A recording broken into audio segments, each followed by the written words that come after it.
Andreja, zaista u predivnom si društvu, najljepši osjećaj kada ste okruženi djecom, a i mi imamo ovoga jutra divne dvije djevojčice sa nama, to su mlade programerke Tamara Rajčević i Teodora Derikonjić. Dobro jutro i dobrodošle. Dobro jutro. A sa nama je i njihova mentorka Dejana Ponoš. Dobro jutro i vama. Dobro jutro. Evo da čujemo prvo, djevojčice, vi se već 1,5 godinu bavite programiranjem, je li tako? Da. Vi ste sada ozbiljne programerke. Može li se tako reći? Može. Može, naravno. Ajde da čujemo zašto baš programiranje. Šta ti se tu sviđa? Teodora, možeš ti. Mi se najviše tamo i družimo i steknemo dosta drugova i drugarica i naučimo dosta. Tamara, kakvo je tvoje iskustvo? Kako se tebi programiranje sviđa? Pa kao što je Teodora rekla, imamo dosta drugara tamo na programiranju i baš volim da igram igrice i sad od kad idem na programiranje mogu da naučim kako da ih pravim, tako da mi je baš zanimljivo na časovima. Imate 11 godina, je li tako? Da. Koliko se bavite programiranjem? 1,5 godinu što se tiče radionica, ali kada ste zavoljele to? Pa otprilike prvog dana kad smo vidjeli, mislim meni barem kad sam vidjela sve te šta možemo da napravimo, meni je postalo zanimljivo. I šta vi to pravite? Ja znam da ste vi već kreirale neke animacije i igrice. O čemu je riječ? Pa ima dosta, u Scratchu može da se napravi dosta i animacije igrice. Naprimjer, mogu da se prave neki spotovi, može igrice. Naprimjer, pravili smo igricu Podvodna avantura. To je maca koja hvata zvijezdice i izbjegava hobotnice. A ti? Pa posebno mi se svidjela jedna igrica koju smo pravili na programiranju ove godine. Koju možemo sada da vidimo, je li tako? Ovo je... Da. Dobro. Šta ona predstavlja? Ova igrica predstavlja o tome kako sa planete Koordinatikus su nam došli u posjetu vanzemaljci i pseća patrola došla je da ih pozdravi, međutim njihov brod se pokvario i oni dolaze i mi moramo da ih spasimo tako što ćemo sa svemirskim brodom ići po svemiru, izbjegavati meteore i spasavati kuće. Joj, veoma kreativno. Otkud takve ideje? Pa... Pretpostavljam da pratiš i ostale igrice, animacije, da si uključena u sve to? Jesam. Sjajno. Dejana, vjerujem da ste itekako ponosni kada vidite da su ovako uspješne mlade programerke, jedna od vaših polaznica. Inače, oko 120 djece uzrasta od 7 do 12 godina se bavi programiranjem i na vašim radionicama pohađa i kreira neke sopstvene projekte. Kakvi su do sada utisci?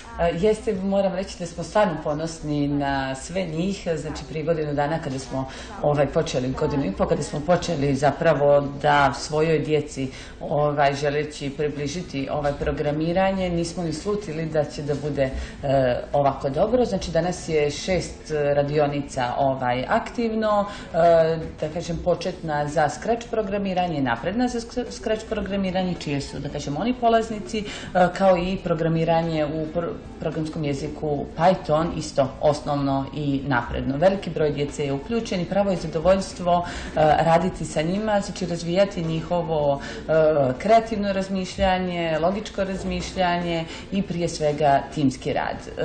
Naše djeca su kroz sve ovo vrijeme učestvovala na, da kažem, Porodice festu, na danima nauke i na taj način razvijala i svoju prezentaciju. Ono s čim smo, da kažem, mnogo ponosni jeste velik broj djevojčica, jer predrasuda je da djevojčice ne mogu da budu programeri, ali one jesu i to ozbiljne programerke. Napravili su veliki broj igrica i animacija i djevojčice daju jedan, da kažem, poseban ton i poseban doprinos kreiranju igrica i animacija. Tamara, Teodora, da li vam se desilo da vas neko pita, pa ti si djevojčica, zašto programiranje? Je li im to bilo čudno nekad? Pa ima dosta ljudi kojima je čudno, ali ima i neki kojima je to normalno. I šta im vi kažete kada vas to pitaju? Da je djevojčica jednako uspješna kao i dječak? Naravno, i da ima sjajne ideje. Koliko vi vremena dnevno provedete programirajući?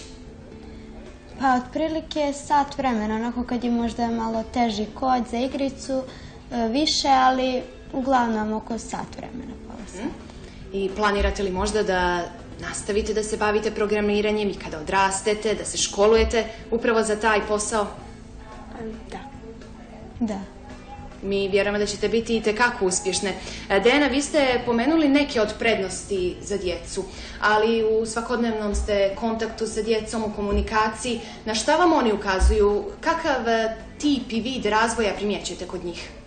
Pa ono što moram reći jeste da zapravo programiranje, tačnije logičko razmišljanje, bit će dio svakog posla kada, da kažem, oni porastu. Ono što primjećujemo da im, da kažem, i kreativno razmišljanje i timski rad je nešto što su razvili u ovih godinu i po dana, kao i svoju prezentaciju od onih, da kažem, djevojčica i dječaka koji su došli, koji nisu znali kako prezentovati i kako složiti neke kockice u svojoj glavi. Sada se, da kažem, to u mnogome promijenilo. Svaki put kada se postavi pitanje dobijemo ne jedan nego mnogo odgovora i način njihovog razmišljanja je definitivno izašao iz kutije, kako se kaže. Što je najvažnije? Pomenuli ste 6 grupa i ove radionice su besplatne. Pretpostavljam da smo mnoge zainteresovali. Na koji način djeca mogu da vam se pridruže? Na Igramiranje Me dostupno je sve ono što radimo, kao i neki domaći zadaci, kao i video tutorial koji ste vidjeli malo prije. Znači, Tamara je upravo sa ovim video tutorialem, kao i Boris i Mirka, željeli su približiti igramiranje i drugoj djeci. Znači, na Igramiranje Me dostupna je kontakt forma, mi polugodišnje organizujemo uvijek nove početne radionice i ovim putem pozivamo djecu da se prijave, ali isto tako i njihove roditelje ili neke koji su zainteresovani da budu, da kažem, i vršnjački edukatori i asistenti, jer koliko je, da kažem, su nam potrebna djeca, tako su nam potrebni i učitelji. Tako da pozivamo sve da se prijave i, da kažem, uče djecu. I mi ih pozivamo, a vama želimo puno sreće u daljem radu i hvala što ste bile naše gošće.